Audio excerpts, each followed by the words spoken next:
गड़बड़ियों को लेकर दायर जनहित याचिका पर झारखंड हाईकोर्ट में सुनवाई हुई। मुख्य न्यायमूर्ति डॉक्टर रवि रंजन और न्यायमूर्ति सुजीत नारायण प्रसाद की खंडपीठ ने सभी पक्षों को सुनने के बाद इस मामले में झारखंड एंटी करप्शन ब्यूरो के इंचार्ज प्रमुख को पार्टी बनाने का निर्देश दिया। साथ ही राज्य सरकार को भी जवाब दाखिल करने का निर्देश दिया गया है। इस मामले में अगली सुनवाई जुलाई के पहले हफ्ते में होगी। मनरेगा की योजनाओं में गड़बड़ी को लेकर दायर जनहित याचिका पर झारखंड उच्च न्यायालय में आज माननीय मुख्य न्यायमूर्ति डॉक्टर रवि रंजन एवं न्यायमूर्ति सुजीत नारायण प्रसाद की खंडपीठ में सुनवाई हुई। माननीय खंडपीठ ने डायरेक्टर जनरल इंचार्ज जो कि झारखंड एसीबी के प्रमुख हैं उनको पार्टी प्लीड करने को कहा है और इस मामले की सुनवाई जुलाई के प्रथम सप्ताह में की जाएगी। इस बीच राज्य सरकार को भी जवाब दाखिल करने को कहा है। बड़ी खबर रांची से है, जहां रांची सिविल कोर्ट ने हॉर्स ट्रेडिंग मामले में प्रिवेंशन ऑफ करप्शन एक्ट जोड़ने पर सुनवाई की। सुनवाई के बाद पूरे मामले को मजिस्ट्रेट कोर्ट के विजिलेंस कोर्ट में ट्रांसफर कर दिया गया। अब इस मामले की सुनवाई स्पेशल विजिलेंस कोर्ट में होगी। उम्मीद जताई जा रही थी कि आज मजिस्ट्रेट कोर्ट से इस मामले में फैसला आएगा, लेकिन इस मामले को अब स्पेशल विजिलेंस कोर्ट के सुपुर्द कर दिया गया है। इस मामले में पूर्व सीएम रघुवर दास, उनके प्रेस सलाहकार अजय कुमार और तत्कालीन एडीजी अनुराग गुप्ता पर हॉर्स ट्रेडिंग मामले में जांच अधिकारी ने पीसी एक्ट जोड़ने की मांग की है। सुनवाई के बाद जो निर्णय आया है, ये निर्णय ये बतला रहा है कि क्योंकि हमारे जिस न्यायालय में ये मुकदमा है वो प्रथम जुडिशियल मजिस्ट्रेट हुए हमारे, तो उनको लगा होगा कि ये माने मामला जो है ये पीसी एक्ट से संबंधित है, तो इसकी उनको ये मामला वहाँ भेजकर वहाँ पे निष्पादित कराना ज़्यादा मुनासिब समझ में इनको आया होगा। विजिलेंस कोर्ट में ट्रांसफ़र किया गया है इसको आगे की सुनवाई और आगे की इसमें आदेश पारित करने के लिए।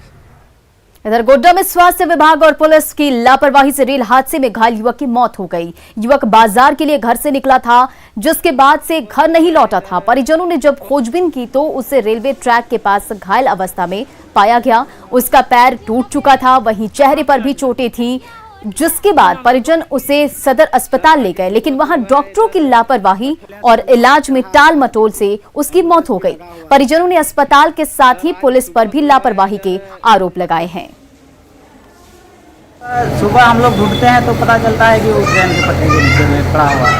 वो बेहोशी के हालात में था, मतलब कुछ नहीं हुआ था। पूरा बोल रहा था कि हम पानी पिएंगे, बोल भी रहा था। हाँ, हमको हॉस्पिटल लेके आओ। हम वहाँ से हॉस्पिटल भी लाए। हॉस्पिटल में भी यहाँ ना डॉक्टर है ना कुछ है। एगो डॉक्टर खाली वो सिलाई कर रहा है, फिर यहाँ बेड से भी गिरा रहा है। ना एगो नर्स आ रहा है ना कुछ, कोई नहीं था। इतना लापरवाही हो रहा है। तब कब फिर कैसे हुआ? मतलब कैसे हुआ? ऐसे उसको सिलाते सिलाते 1 घंटा हो गया। 1 घंटा होकर के हम पुलिस स्टेशन भी गए, वहाँ से भी कुछ नहीं बोल रहा है। और जामताड़ा में अजय बराज योजना का लाभ किसानों को नहीं मिल पा रहा है। 4 दशक पुरानी परियोजना में अरबों रुपए खर्च हो गए, लेकिन किसानों के खेतों में अभी तक पानी नहीं पहुंच सका है। खरीफ और रबी के फसल के मौसम में अजय नहर परियोजना के कमान क्षेत्र के खेत सूखे हैं। यहाँ के लोगों को खेती कर अपने परिवार का भरण पोषण करना होता है, लेकिन सिंचाई के अभाव में किसान अब बारिश की ही आस में बैठे हैं। आपको बता दें कि अजय बराज योजना से जामताड़ा, नाला और कुंडहित प्रखंड में खेतों तक सिंचाई की सुविधा पहुंचानी थी, लेकिन ये अपने मकसद से भटक गया। 2018 में बारिश के समय पानी छोड़ा गया था। उस समय नहर का कुछ हिस्सा टूटने से किसानों के खेत बर्बाद हुए थे। उसके बाद हर वर्ष अजय बराज योजना से बने नहर में पानी छोड़ने की घोषणाएं होती रही, पर उसे पूरी नहीं की जा रही है।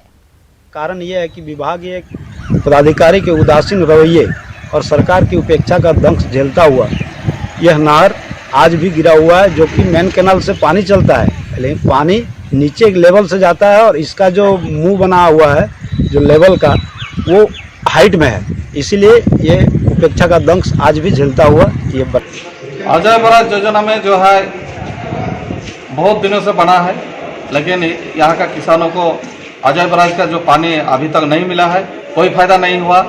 और जितना भी इसका नहीं मिलने के कारण अफसर हावी है। अफसर सिर्फ टेंडर निकल रहा है और टेंडर निकलने के बाद पैसा का लोड बंदरबाट हो रहा है, लेकिन किसानों का कोई फायदा नहीं है।